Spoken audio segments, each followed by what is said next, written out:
आम तौर पर पाकिस्तान के हर बच्चे की जबान पर डॉक्टर अब्दुल कदीर खान का नाम होता है। उन्हें पाकिस्तान के न्यूक्लियर प्रोग्राम का असल हीरो माना जाता है। ऐसे ही JF-17 fighter jets program Benazir Bhutto की हुकूमत में शुरू हुआ, मगर अब मियां नवाज शरीफ की जानिब से एक नया दावा सामने आया है। नवाज शरीफ ने लंदन में मीडिया से गुफ्तगू करते हुए ये कह दिया कि पाकिस्तान को न्यूक्लियर पावर बनाने का असल क्रेडिट उन्हें और उनकी पार्टी को जाता है। सिर्फ ये नहीं, उनका कहना था कि JF-17 थंडर जैसे मॉडर्न फाइटर जेट्स भी उनके दौर में चाइना के साथ मिलकर बनाए गए। यानी एक तरह से ये दावा डॉक्टर अब्दुल कदीर खान के पुराने किरदार को साइडलाइन करने की कोशिश समझी जा रही है। राना सनाउल्लाह ने तो सीधा ये कह दिया कि डॉक्टर अब्दुल कदीर खान को नेशनल हीरो कहना ठीक नहीं। उनकी इज्जत अपनी जगह, लेकिन असल फैसले और लीडरशिप नवाज शरीफ की थी। ये एक काफी कंट्रोवर्शियल बयान है, जिसे डॉक्टर अब्दुल कदीर खान की अहलिया की जानिब से भी रिजेक्ट किया गया। उनका कहना था कि उनके शौहर ने सिर्फ साइंटिफिक काम ही नहीं किया, बल्कि इससे बढ़कर भी कुर्बानियां दी। वो कुर्बानी का बकरा बने ताकि मुल्क का नाम बचाया जा सके।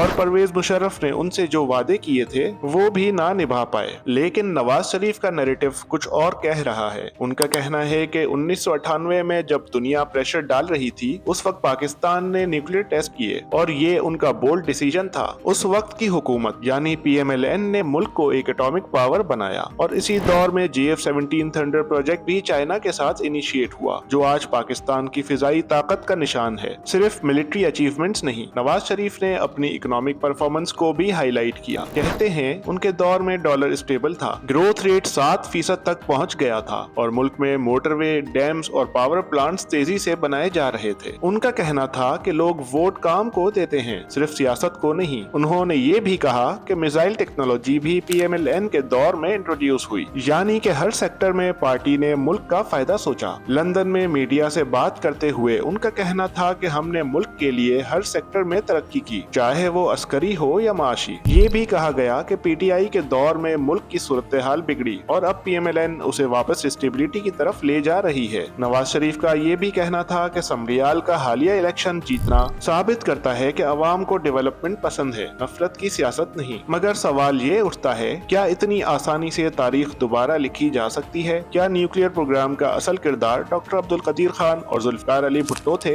या फिर ये सिर्फ एक सियासी फैसले का नाम है? PMLN का ये बयानिया सिर्फ परफॉर्मेंस पर फोकस करता है या एक तरह से मुल्क की तरक्की के सारे टाइटल खुद लेना चाहता है? पब्लिक रिएक्शन भी इस इशू पर डिवाइडेड है। कुछ लोग कहते हैं कि डॉक्टर अब्दुल कदीर खान के बगैर ये सब मुमकिन नहीं था। दूसरी तरफ कुछ लोग समझते हैं कि फाइनल पॉलिटिकल अप्रूवल जो नवाज शरीफ ने दिया वही असल गेम चेंजर था। इस बहस में एक और इंटरेस्टिंग ट्विस्ट है। नवाज शरीफ के क्लेम्स एक ऐसे वक्त में आए हैं जब पाकिस्तान और इंडिया के दरमियान कुछ दिनों पहले ही सीज फायर एग्रीमेंट हुआ था, जो US प्रेसिडेंट डोनाल्ड ट्रंप के थ्रू अमल में आया। इस बयानिए की वजह कुछ भी हो, लेकिन ये बात वाज़ेह तौर पर सामने आ रही है कि PMLN अब अपनी आइडेंटिटी को नेशनल सिक्योरिटी पार्टी के तौर पर पोजीशन करना चाहती है। Nuclear bombs, fighter jets, economy, सब कुछ उनके नाम लिखवाया जा रहा है।